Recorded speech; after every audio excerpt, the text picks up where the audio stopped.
Olá, corredores e corredoras, sejam muito bem-vindos ao sexto episódio do podcast Quilômetro 41, o ponto de encontro do corredor amador. Meu nome é André Moraes, sou médico e atleta amador e estou aqui com Murilo Groschitz, treinador de corrida e atleta amador. Tudo bem, Murilo? Tudo bem, André? Fala, pessoal. Tudo bem com vocês? Prazer estar aqui novamente. Vamos lá, hoje o tema é bom, hein, André? Exato, é um tema muito importante. A gente vai voltar aqui a falar de um tema um pouquinho mais técnico. Vamos falar de um ponto importante sobre treinamento. Eu quero aqui tentar extrair ao máximo os conhecimentos do Murilo como treinador. É algo que sempre me despertou curiosidade, sempre me trouxe bastante dúvida. E basicamente o que a gente vai falar é sobre mais uma regra. Já falamos aqui uma vez da regra dos 10%. Hoje a gente vai falar da regra dos 80-20. Então a gente não quer assustar ninguém. Antes de você sair correndo, a gente vai tentar colocar aqui de uma forma bem clara. E vamos dizer assim, o que é a regra 80-20, Murilo? Então, a regra 80-20 diz respeito a como nós vamos dividir a intensidade do treinamento, ou seja, a intensidade da corrida, ao longo da nossa semana, ao longo da distribuição do nosso volume de treinamento, que é o tempo total que a gente passa correndo. Então, como que a gente vai distribuir isso? E essa regra dos 80-20, ela diz que aproximadamente 80% do volume total semanal de corrida deve ser feito em intensidades leves, são as easy runs. E aproximadamente 20% do volume semanal deve ser feito em mais alta intensidade. Perfeito. Então, você tem lá, eu corri 40 quilômetros na semana, 80% desses 40 quilômetros tem que ser leve e apenas 20% tem que ser intenso. Então, basicamente, assim, o treinador, o atleta, assim, uma coisa que a gente tem que parar para pensar é aquele atleta que todo treino está terminando na exaustão, aquele atleta que cada treino é uma loucura, está chegando no limite de todo treino, provavelmente tem alguma coisa errada com o treinamento dele. Com certeza, é isso. Aquele atleta que sai para fazer uma rodagem que o treinador pediu para ser uma rodagem leve e ele fica ofegante durante todo o treino, né? Ele sai para fazer um aquecimento, ele começa o treino e no fim do aquecimento ele também já está cansado. Quer dizer que tem alguma coisa talvez errada e talvez discordante com essa regra dos 80-20. Perfeito, Murilo. E aí eu enxergo isso da seguinte forma, assim, né? A gente pode estar não seguindo esta regra dos 80-20, porque existe um erro de prescrição, ou seja, ou a pessoa não tem um treinador habilitado, ou a pessoa está tendo um erro de execução, né? Então, assim, o treinador está colocando lá, uma grande maioria dos treinos, 80% dos treinos, dentro de uma zona leve, mas o atleta, por algum motivo, não está seguindo isso, está exagerando no treino. E aí, fazendo o link para entender por que o atleta faz isso, né? Eu mesmo tenho dificuldade, e tenho até hoje, dificuldade em entender, assim, o que é leve, o que é moderado, o que é pesado, como que a gente pode se guiar? A gente se guia exclusivamente por frequência cardíaca, a gente usa percepção de esforço, como que você recomenda que a gente coloque, que ajudar o atleta a perceber se ele está fazendo um treino leve ou se ele está fazendo um treino pesado? Legal, André. Essa pergunta é excelente. Eu acho que é dúvida de quase todo mundo que corre. Existe a gente precisa entender primeiramente as zonas de frequência cardíaca, né? E elas têm uma correlação muito grande com os limiares ventilatórios. Então, mais uma vez, para todo mundo que está nos ouvindo, não se assustem, a gente vai tentar explicar de uma forma bem, bem simples, tá? Então é o seguinte, pessoal, imaginem que vocês vão fazer um esforço incremental, tá? Vamos supor que você está numa esteira e que você vai começar ali caminhando a 1 km por hora. E aí essa esteira ela vai aumentando, aumentando, aumentando de velocidade gradativamente. A cada 1 minuto, vamos supor que aumentemos 1 km por hora na velocidade, Beleza. até que você chegue na sua máxima exaustão. Aquele momento em que você não aguenta mais nenhum segundo e você pede para parar o teste. Quem já fez teste ergométrico, que normalmente o cardiologista pede, ou quem já teve a oportunidade de fazer um teste ainda mais robusto, como o teste ergospirométrico, vai entender bem o que eu estou falando aqui, tá? É bem provável que quem já fez vai entender, mas quem ainda não fez dá para imaginar. Até um determinado momento, vamos supor aqui que até os meus 10 km por hora, 8 km por hora, vamos supor 8 km por hora, a intensidade do exercício ainda me parece tranquila. eu ainda conseguiria conversar com alguém que está do meu lado, eu não fico ofegante durante o exercício, ok? E aí a gente chama esse momento, do zero até esses 8 km por hora, esse 8 km por hora hipotético, de zona um de treinamento, digamos assim. Ou tudo aquilo que vem abaixo do primeiro limiar ventilatório. E é onde nós temos a predominância do metabolismo aeróbio durante o exercício. Passando desse limiar ventilatório, primeiro limiar ventilatório, a gente começa a utilizar também o metabolismo anaeróbio, ou anaeróbico, para quem preferir chamar assim. E nesse momento, André, a gente começa a ficar um pouquinho mais ofegante, a gente começa a ter uma percepção de esforço um pouquinho mais acentuada. O exercício ele já não é mais tão leve assim, ele se torna moderado. Vamos supor, mais uma vez, um exemplo hipotético, que nos 12 quilômetros por hora eu já começo a ficar mais ofegante. Eu já começo a ter uma aceleração da minha respiração. Eu já começo a entender que aquele exercício ele já não é mais tão leve, ele já é intenso e eu não consigo mais suportar esse exercício por muito tempo.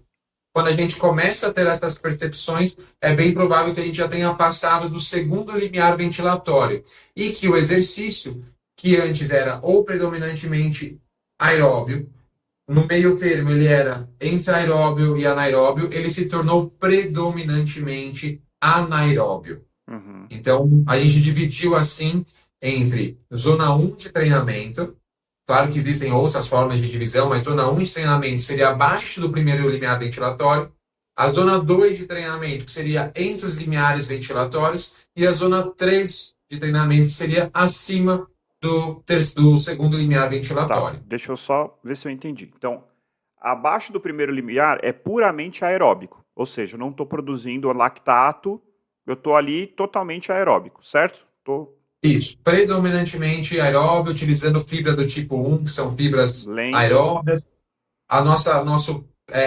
Nossa acidez, né, sanguínea, nosso pH sanguíneo está totalmente controlado, a gente não tem produção exagerada de lactato, produção de íons de hidrogênio, nem de gás carbônico. A gente está num nível totalmente controlado. Perfeito. Depois eu passo para uma zona intermediária, em que eu utilizo o aeróbico e o anaeróbico, certo? Perfeito. E Perfeito. a Onde a gente partir. começa a acumular essas substâncias, né, que eu mencionei, Uhum. lactato, íons de hidrogênio, gás carbônico, mas ainda de uma forma controlada, compensada. Nosso organismo, nosso próprio metabolismo ali durante o exercício consegue dar conta dessa produção e consegue reutilizar ou lançar para fora do nosso corpo essas substâncias. Perfeito. E o segundo limiar é quando eu passo para 100% anaeróbico, é isso? 100% ou muito próximo disso, cada vez mais próximo do nosso limite, mais próximo desse 100%. E aí a produção dessas substâncias ela começa a ser descontrolada. Nosso corpo não consegue mais dar conta dessa produção, de retirar essas substâncias do nosso corpo, e aí a gente começa a entrar em fadiga. A gente não consegue mais sustentar esse exercício por muito tempo. Perfeito. Então, e aí, então, dentro dessas zonas que a gente falou aqui, aonde que fica os 20% e aonde que fica os 80%? Ok. Os 80%, André, ficam ali abaixo do primeiro limiar ventilatório, ou no máximo no primeiro limiar ventilatório. Ou seja, é um exercício predominantemente aeróbio. Uhum. E os 20% ficam ou no segundo limiar ventilatório ou acima disso. Perfeito. E acho que assim, Murilo, acho que isso é importante a gente colocar, porque pode parecer uma coisa muito abstrata, mas assim, a regra dos 80-20 está falando então de como a gente vai distribuir nossos treinos. E eu acho importante a gente falar sobre os benefícios de cada uma dessas zonas. O que, que você está trabalhando ali quando você está fazendo 80% e o que você está trabalhando quando você está fazendo os 20%. Tem como. Sim, sim. Quando a gente está trabalhando, André, abaixo do primeiro limiar ventilatório, ou seja, nesses 80%, e a gente está ali na corrida leve, a gente está desenvolvendo principalmente a nossa capacidade aeróbia, que é a base de qualquer prova de corrida acima de 800 metros, de 1.000, 1.500 metros, a gente tem ali como principal determinante a capacidade aeróbica. Então, a gente está desenvolvendo ela. A gente está desenvolvendo, por exemplo, nossa termorregulação, nossa capacidade de usar a gordura como fonte de energia. A gente está desenvolvendo novos capilares sanguíneos, então aqueles microvasos sanguíneos que irrigam a nossa musculatura esquelética. A gente está desenvolvendo mais desses capilares. A gente está aumentando o tamanho das nossas mitocôndrias, né, que são as nossas fábricas, digamos assim, de energia dentro do nosso músculo, está aumentando o tamanho delas e também a quantidade delas. Então, as principais características assim da corrida leve, ou seja, desses 80%, são essas. Então, agora falando dos 20%, André, a gente tem ali treinos que vão desenvolver a nossa capacidade, por exemplo, de retirar lactato produzido da nossa corrente sanguínea ou utilizar esse lactato, suportá-lo de uma melhor forma. Nós temos treinos intervalados que vão fazer com que a gente trabalhe o nosso VO2 máximo, nossa economia de corrida, nosso componente elástico da musculatura, entre outros fatores. Então, os 20% se enquadram nessa categoria de características. Perfeito. Deixa eu fazer então deu para entender mais ou menos a ideia do que é cada um desses 80-20. Mas acho que é legal, para quem treina, a gente exemplificar, assim, tipo, o que seria Claro. eu acho que os 80% é bem fácil, né? Aquela rodagem leve. Então, aquela rodagem num ritmo que você está conversando, que você é capaz de correr junto com outra pessoa e bater papo. Isso é o exemplo clássico do que seria o grosso do treinamento, no final das contas, né? 80% do volume seria feito nesse ritmo. E já esses 20% mais intensos, que tipo de treinamento que se encaixa aí? São os treinos intervalados, são os tempo runs ou treinos em limiar de lactato, são os treinos de intensidade em subida, principalmente esses, André. É claro que dentro das diferentes características de treinos intervalados que nós temos, com diferentes proporções de estímulo e repouso, duração de estímulo, né? Mas assim, os intervalados de modo geral, tempo runs e as intensidades em subida e os fartleks também são os principais exemplos de treinos que se enquadram nesses 20%. Mas aí também, acho que é importante um adendo, você mencionou das rodagens, né? Aí os treinos longos também, que a maioria deles também feitos em baixa intensidade, também se enquadram. Mas dentro desses treinos que nós mencionamos, os intervalados, intensidades em subidas, etc., nós temos momentos nesses treinos que eles também se encaixam dentro dos 80%, que são os momentos de aquecimento, de desaquecimento e de recuperação depois de um estímulo mais intenso. Esse volume de treino dispendido nessas sessões também se enquadram dentro dos 80%. Perfeito, isso é muito importante, né? Até o corredor vai lá e fala assim, beleza, eu tenho uma tempo run. Tempo run, geralmente, você tem um miolo de intensidade longo, né? Que seria ali mais ou menos o seu ritmo de uns 10K. Mas você tem o aquecimento e o desaquecimento. Se você for para a cabeça, hoje é tempo run, eu vou já sair matando. Então, assim, não. Mesmo num treino que a proposta do dia é fazer um miolo de tempo run, então, sei lá, você vai treinar 15 minutos em tempo, que você vai treinar ali no ritmo de 10K, mais 15 de aquecimento, mais 15 de desaquecimento. Então, a pessoa tem que ter essa cabeça, estou me aquecendo, vou fazer aqui leve, e aí vai entrar nos 80%, vou fazer um miolo forte, e depois vou fazer mais uma parte leve, que se encaixa também dentro dos 80%. Isso ajuda a entender um pouco, porque senão passa a impressão que a pessoa vai rodar e nunca vai fazer treino de intensidade. Na verdade, mesmo nos treinos de intensidade, você tem momentos que devem ser leves, né? Exato, eu sempre brinco com os meus alunos, né, André? Assim, deixa para fazer força quando realmente é necessário, né? E aproveite os seus momentos de treino mais leve, porque isso realmente tem comprovação científica que tem resultado. Eu acho que é legal a gente falar disso também, porque eu reparo muito que às vezes é uma luta difícil com os meus alunos mostrar para eles e fazê-los entenderem que a corrida leve ela é muito importante, muito benéfica. Eu sempre falo, olha, a capacidade aeróbica é a base da corrida. É muito importante que você desenvolva bem esse alicerce. Então, assim, você ficar forçando demais o ritmo, né, a intensidade do treino, quando ela deveria ser leve, não é uma boa ideia. Porque aí fazendo uma correlação, né, com aquele vídeo nosso passado sobre carga de treinamento, você está aumentando a sua carga de treinamento, consequentemente fadigando muito o seu corpo, talvez sem necessidade, se arriscando até do ponto de vista de lesões também, Certo. sem que haja ali uma comprovação científica de que esse modelo de treino vai te trazer resultados melhores. Mas é muito difícil, eu entendo, porque assim, quando eu era apenas um corredor amador e ainda não tinha estudado sobre o tema, não tinha ainda feito minha graduação, etc., isso também era difícil de entrar na minha cabeça, porque o consenso comum é que se eu quero correr melhor numa prova, eu tenho que me esforçar em todos os treinos. Se eu fiz uma prova de 10 quilômetros no pace de 5, eu tenho que tentar correr perto de 5 em todos os meus treinos.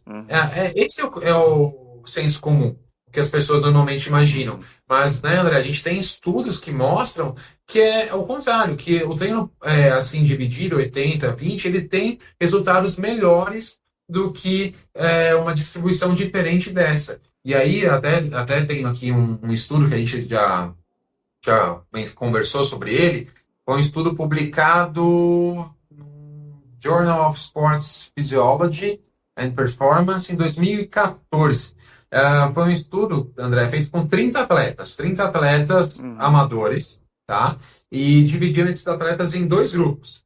Um grupo, ele fez 10 semanas de treinamento dentro do programa 80-20, dentro dessa distribuição de treinamento, e o outro grupo, ou seja, os outros 15 atletas, eles treinaram uma porcentagem mais alta do volume de treino deles dentro dos dois limiares ventilatórios, ou seja, dentro daquele ritmo que nós consideramos moderado, intensidade moderada de exercício. E aí, como forma de analisar o desempenho desses atletas, os pesquisadores pediram para que os sujeitos, né, desse estudo fizessem uma prova de 10 quilômetros.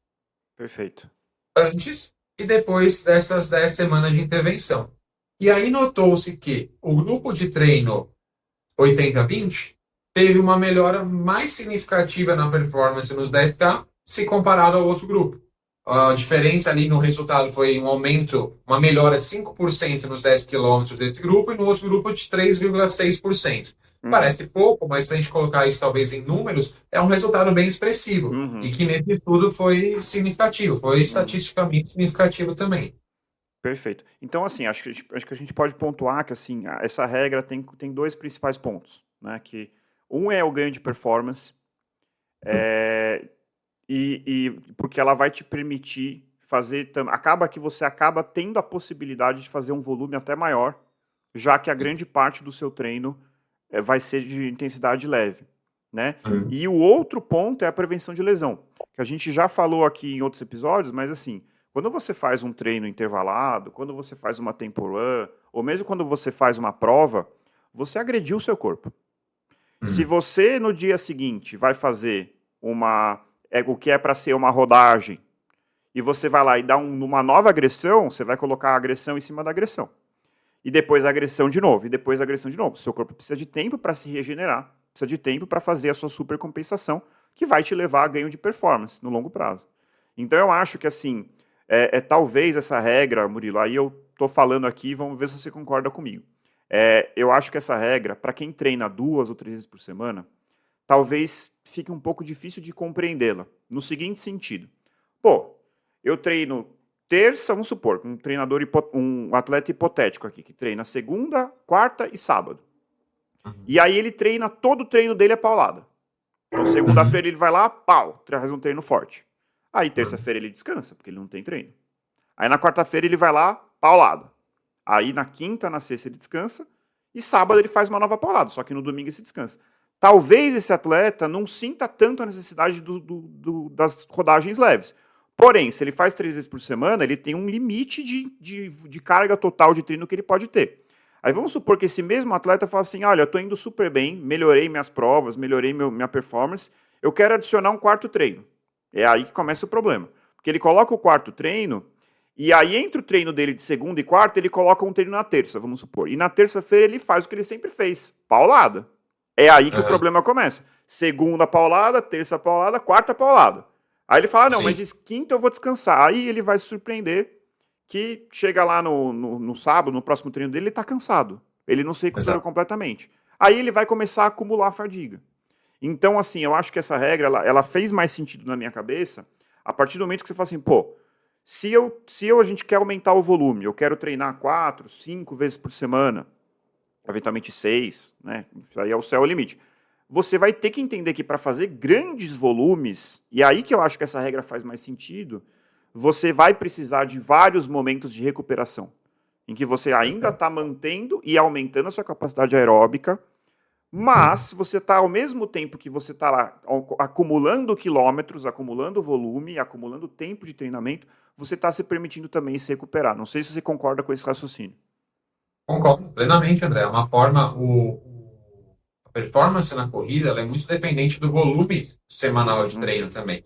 Então, quanto mais bem condicionado o atleta, mais audaciosas são as suas metas, né? Seja em distância de provas ou de melhora de uhum, tempos em provas, o volume ele é muito importante, né? E a gente respeitar essa regra dos 80-20 nos assegura fazer esse aumento de volume de forma segura, de uhum, forma a evitar lesões. Então, de forma a não aumentar drasticamente a carga de treinamento.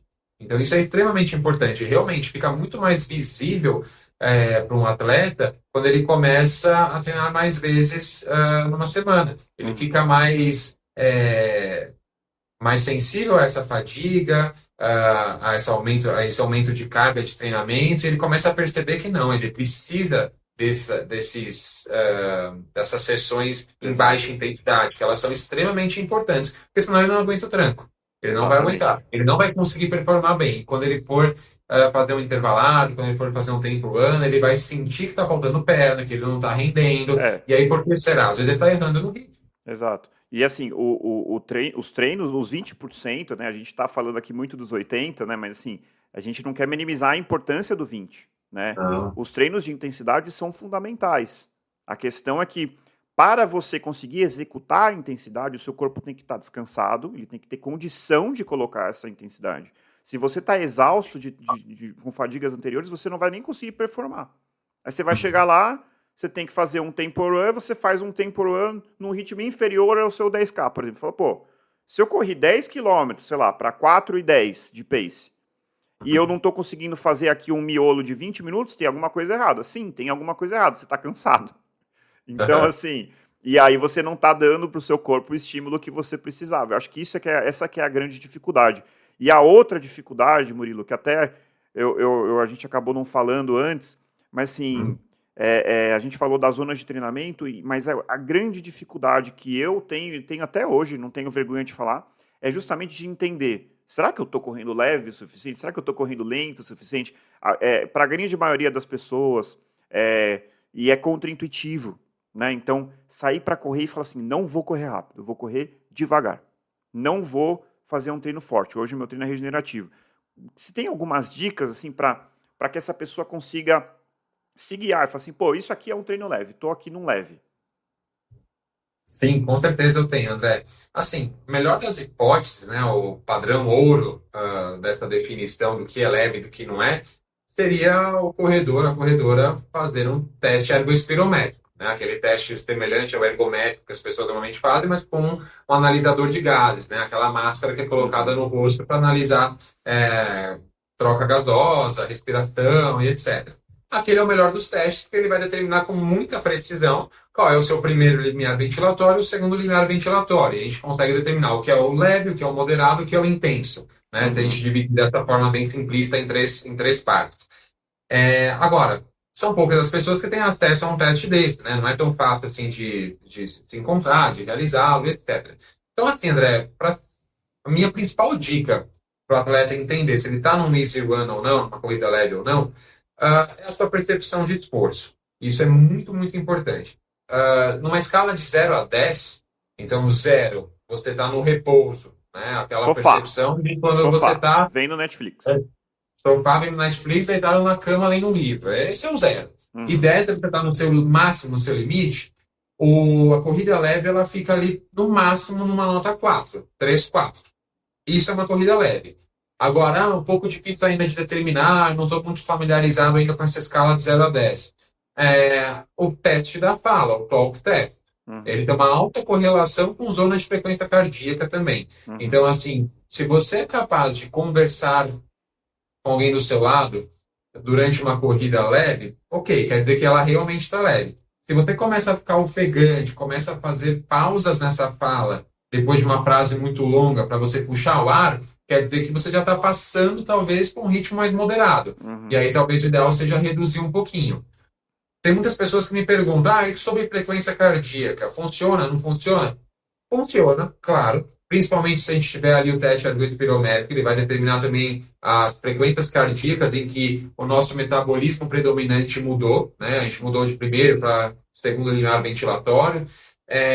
Mas, mesmo que a gente use os nossos relógios para aferir frequência cardíaca, há uma margem de erro, principalmente quando a aferição é feita no punho, né? O cenário ideal, o melhor cenário seria a utilização daquelas fitas de frequência cardíaca, elas têm uma aferição um pouco mais precisa. E um outro fator também é que, se tem um teste ergospirométrico, determinar com exatidão o que é a frequência cardíaca, qual o percentual de frequência cardíaca determina o primeiro limiar ventilatório e qual o percentual de frequência cardíaca determina o segundo limiar ventilatório, isso é muito genérico. Então, a gente pode falar em 50%, em 60%, em 70%. A gente não acha um consenso muito grande em relação a isso. Até porque cada ser humano tem a sua individualidade biológica. Então, a gente não tem como determinar com exatidão quais são esses percentuais. Perfeito. Isso eu acho que a parte de zonas de treinamento, acho que cabe um episódio só para falar sobre isso, tem outros pontos muito relevantes aí. E também entender a variabilidade. Tem pessoas que são de pronto, elas já são mais bradicárdicas, ou seja, já tem uma frequência um pouco mais baixa. E tem outras pessoas que são de pronto já mais taquicárdicas, tem a frequência um pouco mais alta. Além disso, vai variar com o seu descanso, vai variar com o clima. Então, em dias quentes, sua frequência vai ser mais alta. Então, e aí eu acho que a questão da percepção de esforço é muito importante para você se guiar, né? Easy run num dia fresquinho, 20 graus, 19 graus, vai ser um ritmo. Easy run no dia onda de calor 35 graus é outro, né? Então, se você for se guiar isoladamente pela frequência, você vai quebrar a cara, né? Você vai ter que tentar entender um pouco justamente qual é essa percepção de esforço. Eu confesso que a percepção de esforço, às vezes eu tenho um pouco de dificuldade, assim, beleza, 0 é fácil, 10 assim, não consigo mais dar mais 2 passos que eu vou cair. A dificuldade, eu acho que, imagino que seja assim, né, para a maioria das pessoas, fica naquele miolo, né? É 4, 5 ou 6? Aí que eu acho que fica um pouco mais difícil. Mas, assim, eu acho que o grande ponto, assim, essa questão de ser conversável, isso ajuda muito, né? Ajuda. Eu estava ouvindo um outro podcast esses dias que a menina falou assim, eu pegava a minha música favorita e tentava cantar o refrão. Não estou conseguindo mais completar o refrão, estou saindo do Easy Run. Então, vou diminuir meu ritmo. Diminuir o ritmo, pronto, estou conseguindo cantar o refrão. Você não vai ficar cantando o tempo inteiro, mas você pode fazer testes ao longo do seu treino, né? Então, acho que isso é uma maneira muito interessante. Aí eu queria falar de um outro ponto aqui, Murilo, antes da gente exemplificar uma semana de treino, que é o tal do efeito Strava. Isso aí, assim, eu ouvi pela primeira vez recentemente e eu percebi que a gente tem ali, óbvio, o Strava é super legal, tem gente que usa muito, eu não uso tanto, mas tem ali a sua maneira de criar uma comunidade em torno da corrida, mas a gente sabe que esse senso de comunidade ele pode ser para o bem e pode ser para o mal. E quando eu digo para o mal, é assim, as pessoas, quando vira rede social, tem esse lado um pouco mais delicado, que assim, a pessoa começa a ter vergonha de correr devagar. Então isso é um ponto muito interessante e eu estou ouvindo de várias pessoas que tiveram, assim, divisores de águas no seu treinamento no momento que tornaram os seus treinos privados, ou seja, pararam de exibir os seus treinos. Por quê? A pessoa tinha dificuldade de sair para fazer uma rodagem e falar, olha, corri para 6 de pace, 6 minutos por quilômetro. Porque, eu já sou maratonista, tenho uma meta ambiciosa, todo mundo me admira porque eu corro rápido, de repente a pessoa vê lá e fala, o cara correu 7 km para 6 de pace, que não tem nada contra isso, gente, pelo amor de Deus. Estou dizendo o exemplo de uma pessoa que já está ali almejando paces mais rápidos. Então, assim, a pessoa tem que ter esse cuidado, e eu acho que a dica é o seguinte: você tem que, se você quiser mostrar para os outros, faz o seguinte: o dia que você correr lá uma sua maratona, alcançou sua meta, você mostra. Isso que é importante. Não é Sim. o treino de segunda-feira regenerativo que você tem que se superar. Né? Então, assim, a pessoa mudar essa cabeça e entender que é um processo, de que cada treino tem o seu papel, e de que o dia que você tem que performar é no dia da prova. Sim, com certeza, André. Eu acho que a gente pode dizer que é uma briga constante com o ego do atleta, né? O ego do corredor. Eu vejo muito nos meus alunos isso. Quando eu trabalho com um aluno que é totalmente iniciante, está ingressando no mundo da corrida, eu sinto muito mais facilidade de trabalhar essa ideia com ele, né? Da importância de se correr leve. Mas quando um aluno mais experiente, um corredor mais experiente me procura, e talvez uma pessoa que nunca tenha tido um acompanhamento profissional, ou teve, infelizmente, esse treinador não focou e não ensinou a respeito da importância desse easy run, eu vejo uma dificuldade muito grande de trabalhar esse conceito, essa ideia, porque o ego é muito forte às vezes, e a gente Aham. precisa, de uma vez por todas, acabar com isso, porque assim, às vezes é importante dar passos para trás, entender o que está o que eu estou errando no treino? Por que eu não estou mais evoluindo? E Uhum. muitas vezes é isso. Eu reparo que, assim, 70% das vezes, o problema de um corredor que já é um pouco mais experiente e não está evoluindo é a distribuição da intensidade de treinamento dele. É uma pessoa que está sempre cansada, que não consegue mais performar adequadamente nos seus treinos de maior intensidade, é uma pessoa que não descansa adequadamente, que não tem um sono bom, que não tem uma alimentação Uhum. boa, e aí começa a tentar imaginar outras razões para a sua falta de progresso. Né? Ele Uhum. começa a pensar no melhor suplemento para tomar, ele Uhum. começa a pensar no melhor tênis para comprar, mas às vezes o detalhe é muito mais simples do que ele pensa. Uhum. Às Yeah. vezes. Não, pode falar, perdão.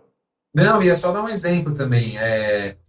Eu, recentemente, né, fiz uma prova de 5 quilômetros, na verdade, agora, final de semana passado, e a prova tinha até um pouquinho mais de 5 quilômetros, mas dos 5 quilômetros eu terminei em 19 minutos e 45 segundos, né, dá um pace Uhum. ali de 3,57 por quilômetro. É, os meus treinos leves, André, eu parto a 5h20, Uhum. 5h30. Se é um dia um pouco mais quente, ou se eu me sinto um pouco mais fadigado e noto que minha percepção de esforço nesse ritmo está ficando um pouco mais alto, eu reduzo para 5h40 facilmente. E eu não tenho Uhum. vergonha nenhuma em falar isso. Tá tudo certo. Esse Uhum. é meu ritmo humano. Essa é a minha intensidade leve. E aí eu consigo performar melhor nos meus treinos mais intensos e também performar da forma que eu gostaria nas minhas provas. Perfeito. E assim, provavelmente fez então um ciclo para treinar, não sei se você fez um ciclo específico para treinar para um 5K. Pô, você vai treinar para o 5K, você vai ter os treinos específicos em que você vai dar tiro, em que você vai, inclusive, às vezes simular o pace alvo que você está tendo para sua prova. Mas a grande maioria dos treinos, mesmo que seja para um 5K, você vai estar ali rodando dentro do seu easy pace, né? Acho que esse é o grande ponto. Exato. E já que você citou esse exemplo, Murilo, acho que assim, para ilustrar, de novo, pode ficar um pouco abstrato, vamos fazer aqui uma ilustração. Uma semana de treinamento, você pode exemplificar, de repente, o seu treinamento que você fez recente, uma semana, para a gente entender mais ou menos como seria essa distribuição. Tá bom, perfeito, André. Gosto bastante dessa ideia, acho que fica mais claro aí para os nossos ouvintes. Eu até já abri aqui na minha plataforma uma semana de treinos, uma semana minha, tá? Perfeito. Então, atualmente eu estou correndo 4 vezes na semana, não estou aumentando tanto essa frequência semanal por conta do tratamento de uma lesão também. Então, semana do dia 25 de março, tá? Foi uma semana, André, que eu corri, deixa eu ver aqui o tempo, eu corri aproximadamente 3h30, 3h27, mais ou menos, ok? Boa. Distribuído em 4 sessões. Eu fiz uma sessão na terça-feira, foi um treino de intensidade em subida, que teve a duração ali aproximada de 49, 50 minutos. Uhum. Na quinta-feira, eu fiz um treino, um tempo run, ok? Também teve ali 48 minutos de duração. No sábado, eu fiz um treino um pouco mais longo, de 1h20 de duração, e a minha rodagem no domingo de 30 minutos de duração, totalizando assim esse tempo de 3h27 aproximadamente.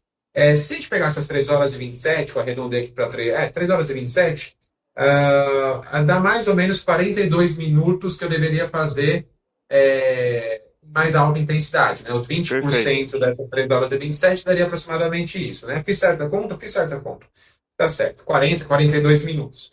Se eu calcular aqui, né, o que aconteceu de verdade nessa minha semana, no treino de intensidade em subida, eu fiz eu fiquei aproximadamente, deixa eu ver, 20 minutos em alta intensidade. E foram 2 blocos de 10 minutos de intensidade em Perfeito. subida que eu Então, fiz. São 20 minutos. no seu primeiro, só para a gente entender, no seu primeiro treino de intensidade você fez um aquecimento e você teve o período efetivo de subida, que foram 20 Perfeito, minutos.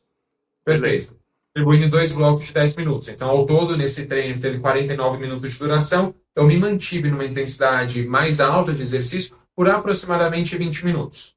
Ok? Perfeito. No treino da quinta-feira, que foi o meu tempo run, eu fiz o aquecimento, o desaquecimento, e a parte principal do meu treino, que foi essa parte do tempo run propriamente dita, eu mantive ali um pace um pouco mais forte durante 18 minutos apenas, ok? Tá. Então, tomando ali os 20 com 18, eu já tenho 38 minutos em mais alta intensidade nessa semana. Perfeito. E aí, o meu treino longo do final de semana, foram 15 quilômetros ali, uma hora e 20. Eu fiz uma baixa intensidade, eu fiz um pace de 5,20 por quilômetro.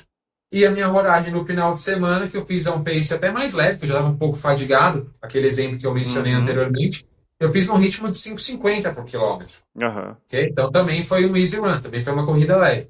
Então, ao todo, eu me mantive aproximadamente 38 minutos numa velocidade, numa intensidade um pouquinho mais forte.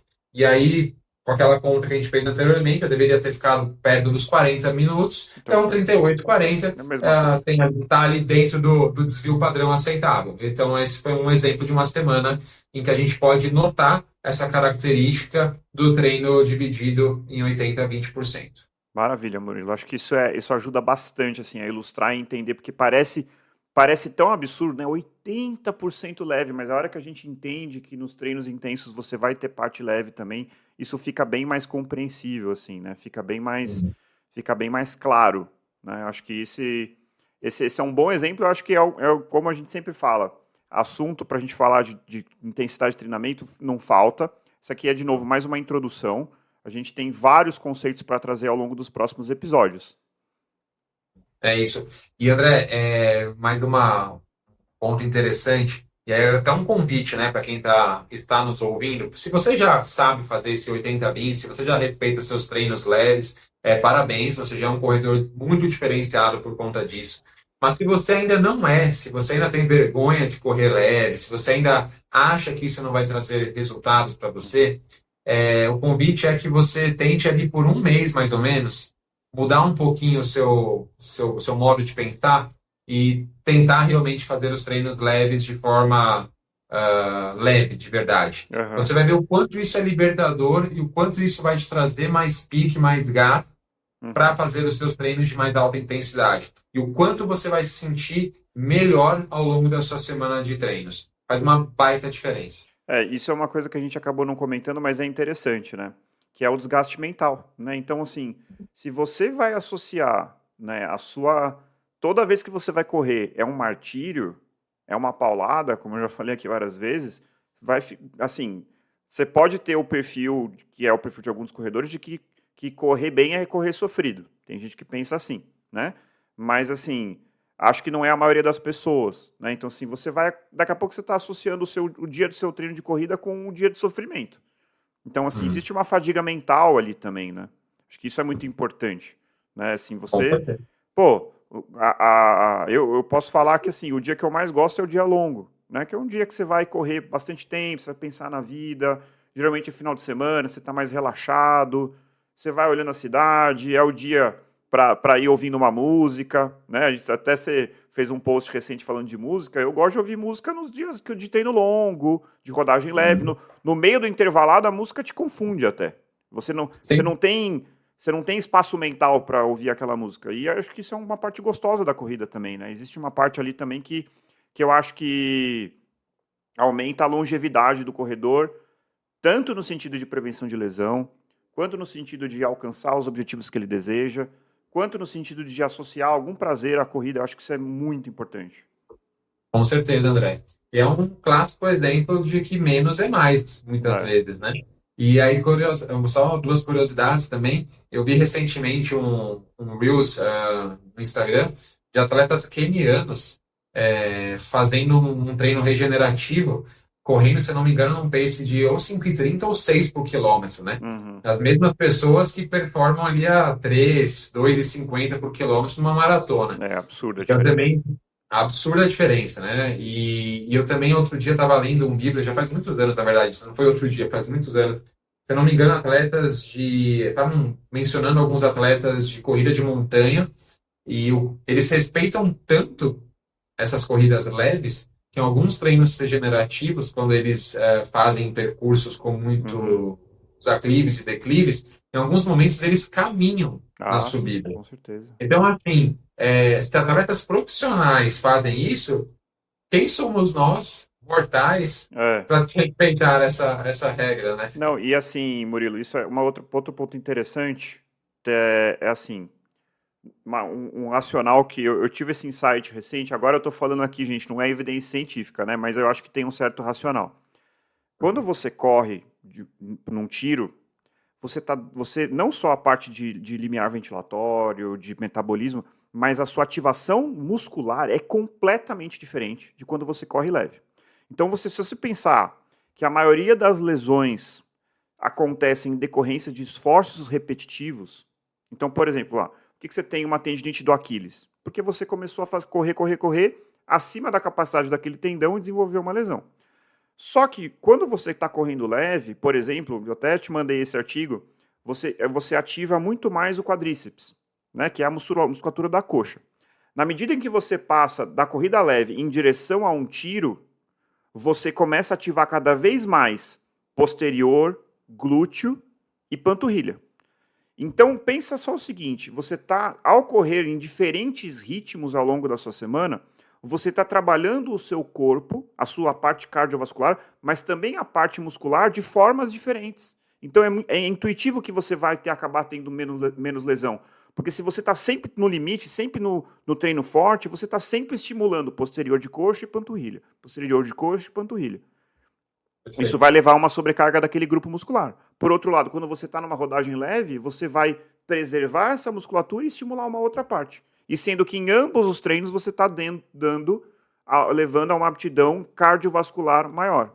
Né? Então, assim, eu acho que isso é um grande ponto no sentido de mudar a cabeça. Pô, tô correndo leve, não tô treinando, não, eu tô fazendo um outro tipo de treino. Perfeito, André. Excelente essa colocação.